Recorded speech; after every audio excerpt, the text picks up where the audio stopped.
Oil form తోటల విస్తీర్ణంలో ఆంధ్రప్రదేశ్ రాష్ట్రం దేశంలోనే మొదటి స్థానంలో నిలుస్తూ గర్వకారణంగా ఉంది. 2014 నుంచి ఆయిల్ ఫామ్ ధరల్లో తీవ్ర ఒడిదుడుకులు ఎదుర్కొన్న రైతు రెండేళ్లుగా పెరిగిన ధరలతో కొంత సంతృప్తిని వ్యక్తం చేస్తున్నాడు.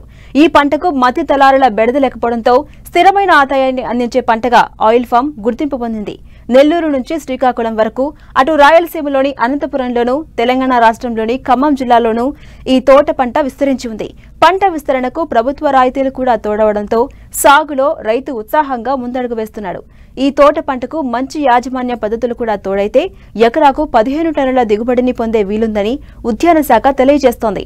ఆయిల్ ఫామ్ సాగులో అధిక దిగుబడికి దోహదపడే మేలైన యాజమాన్యం గురించి ఇప్పుడు తెలుసుకుందాం.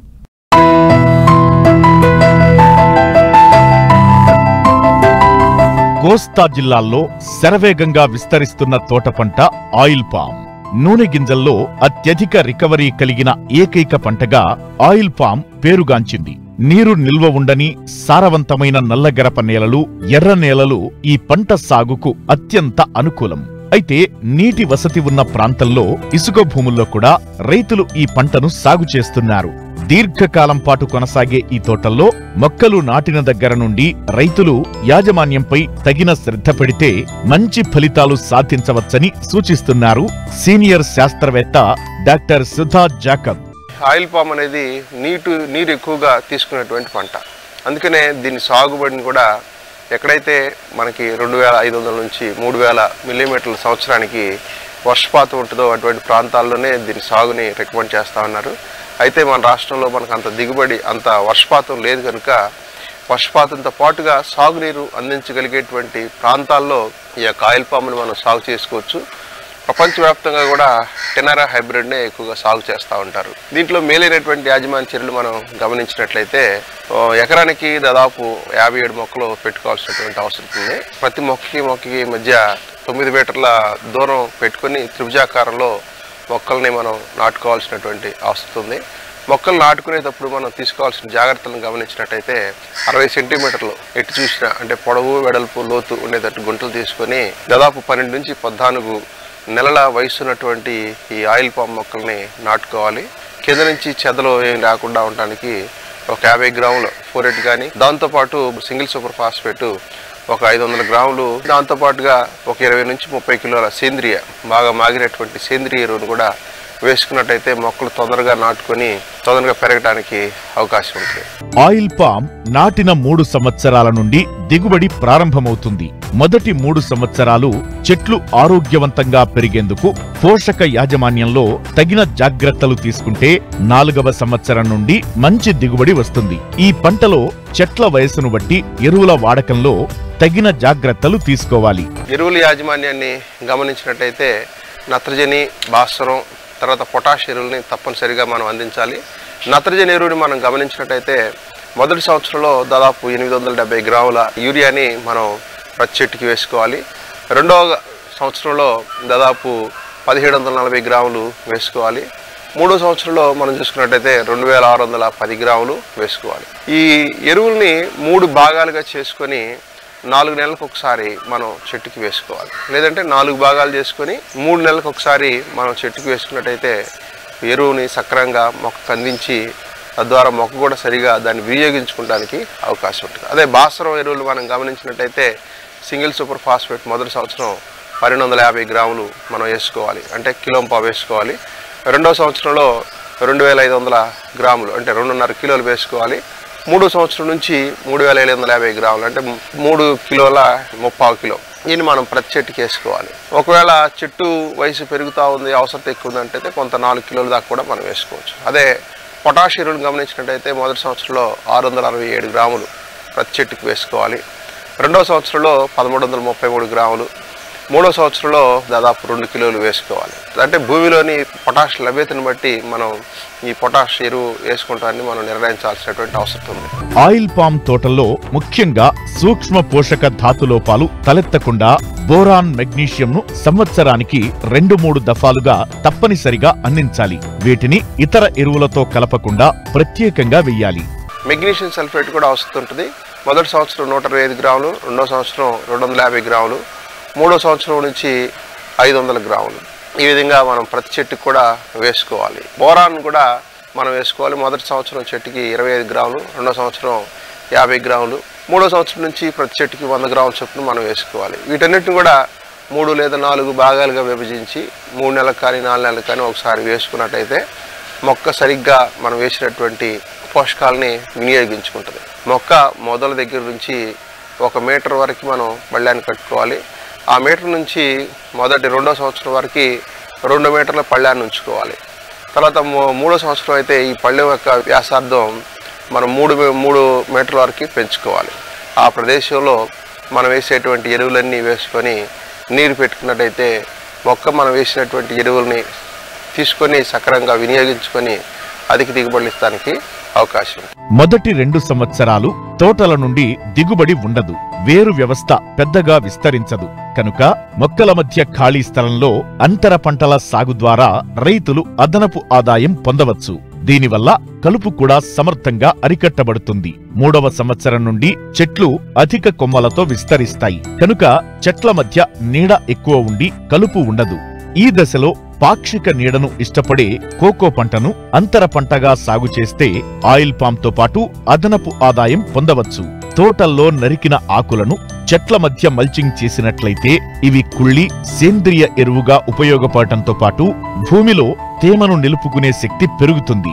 నీటి యాజమాన్యం విషయంలో ప్రత్యేక శ్రద్ధ వహించాలంటారు శాస్త్రవేత్త. కలుపును కూడా సమర్థవంతంగా నివారించాల్సినటువంటి అవసరం ఉంటుంది. గ్రామాక్స్ అనేటువంటి మందు లభ్యమవుతా ఉంది. ఇది ఒక 5 మిల్లీలీటర్లు లీటర్ నీటికి కలుపుకొని మొక్కల మధ్యలో ఉన్నటువంటి ఈ కలుపు మొక్కల మీద పిచికారి చేసినట్టయితే వాటన్నిటిని కూడా మనం సమర్థవంతంగా నివారించుకోవడానికి అవకాశం ఉంటుంది. ఇతర రకాలైనటువంటి కలుపు మందుల్ని ఆయిల్ పామ్లో వాడకూడదు. అంతర్కృషి చేసుకోవాల్సినటువంటి అవసరం ఉంటుంది. అంతర్కృషి చేసేటప్పుడు వేరు వ్యవస్థకు ఎటువంటి నష్టం లేకుండా జాగ్రత్త చర్యలు తీసుకోవాల్సిన అవసరం ఉంది.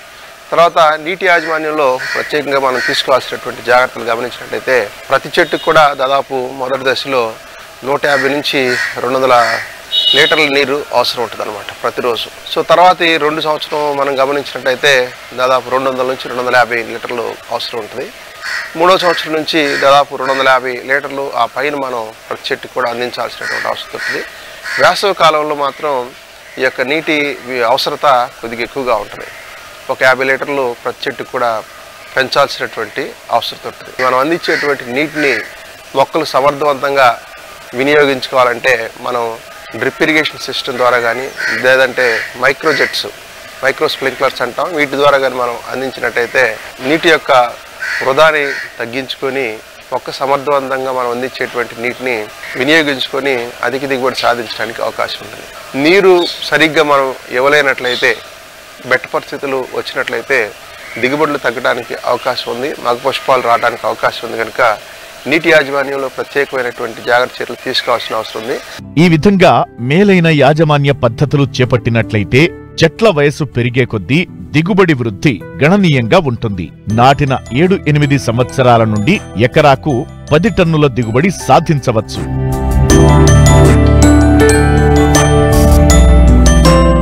బొప్పాయి రైతులకు పండు ఈగ తలనొప్పిగా మారింది.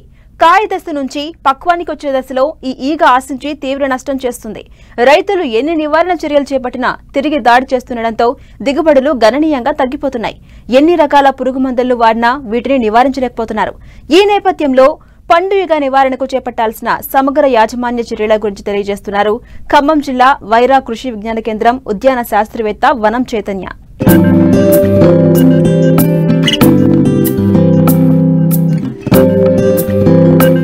బొప్పాయిలో పోషకాలు అధికంగా ఉండటంతో వినియోగం నానాటికి పెరుగుతోంది. దీంతో వీటిని పండిస్తున్న రైతులకు సాగు ఆశాజనకంగా మారింది. అయితే ఈ పంటలో చీడపీడల వ్యాప్తి నానాటికి పెరిగిపోతుండటంతో సాగులో విజయం సాధించే వారి సంఖ్య నానాటికి తగ్గిపోతోంది. అధిక దిగుబడుల కోసం మేలైన యాజమాన్య పద్ధతులు పాటిస్తున్నప్పటికీ చీడపీడలు ఆశించి నష్టపోతున్నారు. ప్రధానంగా కాయ దశ నుంచి పక్వానికి వచ్చే దశలో పండు ఈగ ఆశించి తీవ్ర నష్టాన్ని కలగజేస్తోంది. తల్లి ఈగ సూదిలాంటి మొనను కాయల చర్మం కిందికి చొప్పించి గుడ్లను గుంపులుగా పెడుతుంది.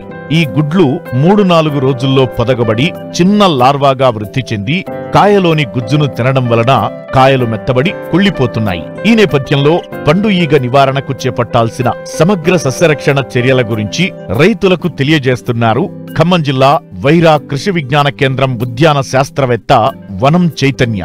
ఉద్యాన పంటల విషయానికి వచ్చినట్లయితే ప్రస్తుత కాలంలో పండించేటువంటి పండ్లలో బొప్పాయి ప్రధానమైనది. ఈ ముఖ్యంగా తైవాన్ రెడ్ లేడీ రకం బొప్పాయి సాగు అనేది అధిక విస్తీర్ణంలో ఉండడం అనేది మనం ప్రస్తుత కాలంలో గమనించవచ్చు. అయితే ఈ రకంలో మనకి చీడపీడల విషయానికి వచ్చినట్లయితే కొంతవరకు తక్కువగానే ఉన్నాయని చెప్పుకోవచ్చు. కానీ ఎప్పుడైతే పండు యొక్క అభివృద్ధి చెందే దశలో మాత్రం మనము పండు ఈగను అనేది గమనించడం జరుగుతుంది. ఈ పండు ఈగ సమస్య అనేది ఈ మధ్యకాలంలో అధికంగా చూస్తున్నాము. ఇక పండుగ బాహ్య లక్షణాల విషయానికి వచ్చినట్లయితే ఇది మన మిగతా పండుగలాగే ఉంటుంది. కాకపోతే ఇది చూడడానికి వాస్ప్ కందిరీగలాగా ఉండి దీని యొక్క వెనకాల భాగము సన్నగా ఉండి సూదిమనలాగా ఉంటుంది. దీని నుంచి ఎగ్స్ వచ్చేసి రిలీజ్ చేసి మనకి లేత బొప్పాయి కాయ చర్మం కింద గుడ్లను పెడుతుంది. ఒక 3 నుంచి 4 గుడ్లు ఒకేసారి ఇది పెట్టే అవకాశం ఉంటుందన్నమాట. ఈ గుడ్లు మనకి 10 నుంచి 15 రోజుల లోపల పిల్ల పురుగులుగా మారే అవకాశం ఉంటుంది. ఈ విధంగా బయటికి వచ్చినటువంటి పిల్ల పురుగులు కాయ యొక్క లోపల భాగంలో ముఖ్యంగా విత్తనాల అభివృద్ధి చెందే భాగము మరియు లోపల ఉన్నటువంటి కండ భాగాన్ని తిని లోపల ఉన్న పండు మొత్తాన్ని కూడా మనం పాడు చేసేసి దాంట్లోనే విసర్జిస్తుంది. అయితే మనకి బయట నుంచి చూసినప్పుడు ఒక సన్నని సూదిమన లాంటి రంధ్రం అనేది కనిపిస్తుంది. అంతేకాకుండా మనం కాయని కనుక ఒత్తినప్పుడు ఆ రంధ్రంలో నుంచి ఒక ద్రవం కారడం అనేది గమనించవచ్చు. దీన్ని బట్టి ఇది పండుగ సోకినటువంటి కాయగా మనము చెప్పవచ్చును. ఈ పండుగ యొక్క నివారణ విషయానికి వచ్చినట్లయితే ముఖ్యంగా ఏంటంటే మనము ఎప్పుడు పొలం కూడా అంటే బొప్పాయి సాగు చేసినటువంటి మన పొలం అనేది ఎప్పుడు శుభ్రంగా ఉంచుకోవాలి. ఎప్పటికప్పుడు మనము ఉన్నటువంటి కలుపును ముఖ్యంగా పండుగకు ఆశ్రయం ఇచ్చేటువంటి తిప్పతీగ లాంటి కలుపును మనము ఎప్పుడు తీసివేస్తూ ఉండాలి.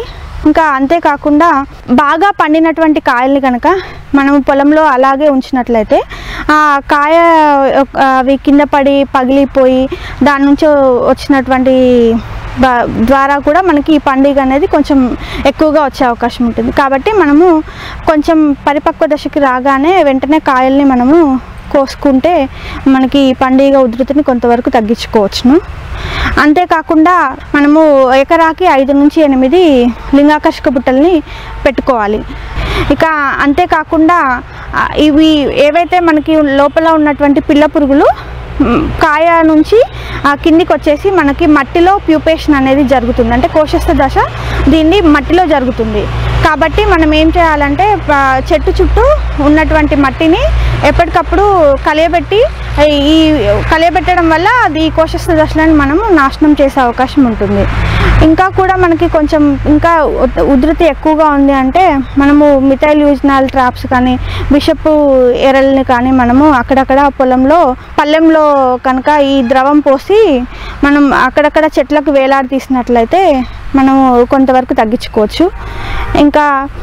ఇంకా తగ్గలేదు అనుకున్నప్పుడు కొంచెం చివరికి రసాయనిక పురుగు మందుల స్ప్రేయింగ్కి మనం వెళ్ళాల్సి వస్తుంది. మలాథియాన్ 2 మిల్లీలీటర్లు లీటర్ నీటికి కలిపి మనము పిచికారీ చేసుకున్నట్లయితే పండుగ ఉధృతిని కొంతవరకు మనం తగ్గించుకునే అవకాశం ఉంటుంది. ఈ విధంగా మనము సస్యరక్షణ చర్యలు చేపట్టినట్లయితే మనము పండుగని కొంతవరకు ఉధృతిని తగ్గించుకోవడమే కాకుండా మంచి ఆదాయాన్ని పొందే అవకాశం ఉంటుంది.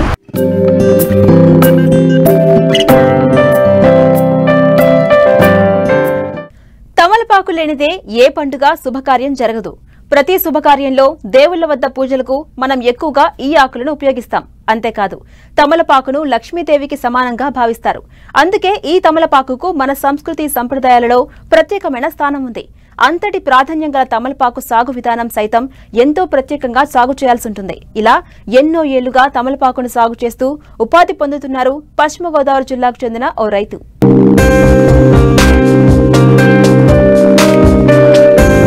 ఏ శుభకార్యాలకైనా మొదటి స్థానం తమలపాకుదే. అందుకే చాలా మంది రైతులు తమలపాకుల సాగును తరతరాలుగా చేపడుతూనే ఉన్నారు. ఈ కోవలోకే వస్తారు పశ్చిమ గోదావరి జిల్లా యలమంచిలి మండలం అబ్బిరాజుపాలెంకు చెందిన రైతు నంబూల రంగారావు. ఒక్కసారి మొక్కను నాటితే 2 నుంచి 3 ఏళ్ల వరకు దిగుబడి వస్తుంది. తమలపాకు సాగు అంటే అంత సులువు కాదు, ఎంతో కష్టంతో కూడుకున్నది. ఎక్కువ ఉష్ణోగ్రతలు ఉన్న ప్రాంతాలు సాగుకు పనికిరావు. అలాగే వాతావరణం సహకరించాలి. సంవత్సరం పొడవునా నీటి వసతి సౌకర్యం ఉండాలి. అవగాహన కలిగి సాగుబడి చేస్తే లక్ష్మీదేవి వెంట ఉన్నట్లే అంటుంటారు పెద్దలు. తోటలకు ముఖ్యంగా వేరుకుళ్ళు రోగాలు వచ్చి తీగలు, ఆకులు పసుపు పచ్చ రంగులోకి వచ్చి చనిపోతాయి. 1 ఎకరం సాగుకు ₹1,00,000 పైనే ఖర్చులు చేయాల్సి వస్తుంటుంది. ఎకరం తమలపాకు తోట చేస్తున్నానండి. కొబ్బరి తోటలో అంతర పంటగా ఫస్ట్ కూడా దీనికి చేయవలసిన విధానం ఏంటంటే, మనకి ఏప్రిల్ నెలలో అంటే కత్తెర రాకముందు, ఎండల మొదలక ముందు మన దుక్కు మెత్తగా దున్ని భూమిని సదును చేసుకుని ఔషధనాలు మన గాలి 1 మీటర్ వెడల్పు గాలి తీసుకునండి వేసుకుని పోషణ చేసుకోవాలి. అది పోషణ చేసుకుంటే కనీసం 4 ఏప్రిల్ నెల అంటే మే, జూన్, జూలై, ఆగస్ట్ నెల నుంచి సెప్టెంబర్ నెలలో మనం తమలపాకు విత్తనం కప్పెట్టుకోవాలండి. ఆ విత్తనం ఇక్కడ మొదటి తోటల నుంచి మనం కలెక్ట్ చేసుకుని పాతుకోవాలండి. ఈ ఎకరం నెలకి వచ్చండి మన హౌస్ విత్తనాలు వచ్చి 10 కేజీలు పడుతుందండి. ప్రజెంట్ రేట్ వచ్చి కేజీ వచ్చి మనకి 800 అంటే 8,000 అండి. మరి అవి విత్తుకోవడానికి మనకి అయ్యకు వచ్చండి దుక్కు దున్నటానికి, ఈ పదులు తీసి వేయటానికి 5 మనుషులు పడతారండి. 5 మనుషులు అంటే ప్రజెంట్ ఇక్కడ మాకు వచ్చి 800 ఉందండి డైలీ వేజ్. 5 4,000 అవుతుంది సార్. 32,000 1 ఎకరానికి వచ్చి ఒక తీగ కప్పెడతాకండి. అదంతా పెట్టుబడి ముందు పెట్టవలసిందండి. ఆరుదాలను బట్టి తడి కట్టుకుంటూ రావాలండి. ఇది ఆ తర్వాత నుంచి మనకి 2 నెలల నుంచి తీగి మనకి పెరుగుతూ ఉంటుంది. పెరిగిన తర్వాత హౌస్ చెట్టుకి డైరెక్ట్ హౌస్ చెట్టుకి మనకు కట్టుకోకుండా దానికి కర్రగుచ్చి తీగి ఎక్కించుకుంటూ రావాలండి. మనకి కోత వచ్చేయడానికి 3 నెలలు పడుతుందండి మినిమం. అంటే ఫస్ట్ తమలపాకులు మేము కట్ చేయాలంటే 3 నెలలు పడుతుంది. అంటే మాకు సెప్టెంబర్లో పెడితే అక్టోబర్, నవంబర్, డిసెంబర్లో మనకు తెగుతుంది. హౌస్ చెట్లు పాతడం వల్ల ఏంటంటే నీడక నీడ, ఎండకి ఎండ వస్తుందండి. హౌస్ చెట్లు మళ్ళీ దాన్ని రొట్ట కొడుతూ ఉంటాయండి. అంటే 2 బెనిఫిట్లు ఉంటాయండి. రొట్ట ఏమో మాకు పశువులకి వేసుకుంటూ ఉపయోగపడుతుంది. హౌస్ చెట్లు ఏరి నుంచి కూడా దీనికి పోషణ కూడా అందుతుంది అండి. యూరియా రిలీజ్ అవుతుంది సార్. ఈ వాసం తెచ్చుకుంటామండి. వాసం వచ్చి హౌస్ చెట్లు అన్నీ బాగుంటే వాసం వచ్చండి మనకి ఎకరానికి వచ్చి 1000 నుంచి 1,500 వాసం పడుతుందండి. 1000 నుంచి 1,500 వాసం అంటే ప్రజెంట్ ఇప్పుడు వాసం వచ్చి ₹100 ఉందండి. అంటే ఈ హౌస్ చెట్లు ఉన్నది కదండి, ఇలా ఊగిపోకుండా స్ట్రైట్ లైన్గా, అంటే మీకు ఐడియా ఉన్నది, అది చెరుకు తోటలకు జల్ల వేస్తారు ఆ టైప్లో దీనికి ద్వారం లాగి స్ట్రైట్గా చేస్తారండి. గాలి వేసినా ఊగకుండా, ఊగితే మళ్ళీ పడిపోతే దీనికి తీగ వాలితే పనిచేయదండి. ఎప్పుడు కూడా స్ట్రైట్గా పైకి వెళ్ళాలి. తమలపాకు తోటల్లో ప్రతినిత్యం పని ఉంటుంది. సరైన అవగాహన ఉండి అదునుకు తగ్గట్టు సాగు పనులు చేసుకుంటే ఆదాయం ఉంటుంది. వచ్చిన దిగుబడిని ఎక్కువగా మహారాష్ట్ర మార్కెట్కు తరలిస్తున్నారు రైతు. ఒక్కో బుట్ట తమలపాకుల ఉత్పత్తికి దాదాపు 500 ఖర్చవుతుంది. ఆపై వస్తేనే రైతుకు మంచి లాభం అన్నమాట. సరుకు డిమాండ్ను బట్టి ఒక్కోసారి ఒక్కో బుట్ట ₹1,000 పైనే పలుకుతుంది. కటింగ్ మొదలుపెట్టిన కాడి నుంచి, అంటే తమలపాకు మన కోత మొదలుపెట్టిన కాడి నుంచి అలాగ నెలకు అలా కోసుకుంటూ ఉంటామండి. ఇది మీరు కోసిన ఇవన్నీ మోద అంటే 100 ఆకులు ఉంటాయండి. అటువంటిది 20 మోదలు అంటే 20 కట్టలు కానీ మొదలు కానీ అంటాం. 20 కట్టలు ఒక బుట్ట కింద మేము తయారు చేసి మేము నాగపూర్ ఇలా మహారాష్ట్ర పంపిస్తామండి. నాగపూర్, బొంబాయి పంపిస్తూ ఉంటాం. అది ఏంటంటే ఆ రేటు మా చేతిలో ఉండదండి. అక్కడ మార్కెట్ని బట్టి పాట పెడతారు. ఆ పాట పెట్టి ఏదైనా ప్రజెంట్ ఉన్న సిచ్యువేషన్ ఏంటంటే మాకు ఈ కోత కొయ్యటానికి పంపించడానికి బుట్టకొచ్చి అంటే 20 మోదలకు వచ్చి మాకు ₹500 ఖర్చు అయిపోతుందండి. ఇవి ప్రజెంట్ 500 మించి అమ్మితే మాకు లాభం కనిపిస్తుందండి. 500 మించి 600 అమ్మినా, 700 అమ్మినా, 800 అమ్మినా మాకు తర్వాత లాభం తప్ప ఈ పెట్టుబడి ఇవన్నీ చేసుకున్న అయిన మట్టికి బుట్టకొచ్చి 500 ఖర్చు అవుతుందండి. ఈ ప్రకృతి వైపరీత్యం మాకు ఎప్పటి నుంచి బాగుంటుందంటే ఎండలు పెరిగిపోయింది. అంటే ఇప్పుడు శీతాకాలంలో మా అంత దిగుబడి ఉండదండి. అది శీతాకాలం ఇప్పుడు నుంచి ఏంటంటే పైరుగాలు తిరిగిన కాడి నుంచి తోట ఉత్తేజంగా ఉంటుంది. తయారవటం కూడా జనవరి నెల నుంచే తయారవుతుందండి. తయారయ్యి మాకు మే నెల వచ్చేటప్పటికి మంచి సీజన్ కింద ఉండేదండి మాకు తెలుసు మా చిన్నప్పుడు. ఇప్పుడైతే ఏ టైంలో ఎలా ఉంటుందో కూడా తెలియట్లేదు. దీనికి పెట్టుబడి 3 నుంచి 3.5 అవుతుందండి. 3 నుంచి 3.5 పెట్టుబడి పెట్టి మనం అక్కడి నుంచి మనకి తమలపాకులు ఎక్స్పోర్ట్ అంటే రవాణా ద్వారా మన మహారాష్ట్ర ఎక్కువ వెళ్తుందండి. మనకి లోకల్లో వాడేది పెద్ద ఏముండదండి. అది ఈ పంట లాభసాటి పంటే కానీ మనకి ఏదన్నా ఈ అనుకున్నది మనం అనుకున్నట్టుగా మనకు వస్తే కనుకండి 3 నుంచి 6 లక్షలు అండి. 6 లక్షలు దాటి మార్కెట్ ఏమైనా మనకి తేడా చేస్తే మట్టుకి ఆ 3 నుంచి ఒక 3 రూపాయలు కూడా రాదండి. మనకి ఒక చంటి పిల్లోని మనకి ఎలా సాకాలో అలా సాగుతానే ఉండాలండి. దీన్ని అది మాకేంటంటే మా తాతల కానీ ఇది అలవాటు అయిపోయింది ఈ వృత్తి. ఇది అప్పుడు ఏంటంటే దీని మీద బతికి దీని మీద చేసి ఎకరాల భూమి కూడా ఉన్న రోజులు కూడా ఉన్నాయండి. ఇప్పుడు ప్రస్తుత పరిస్థితి మాకు వాతావరణం ఈ అనుకూలంగా కూడా మాకు లేకపోవడం మేము చాలా ఇబ్బంది పడుతున్నామండి.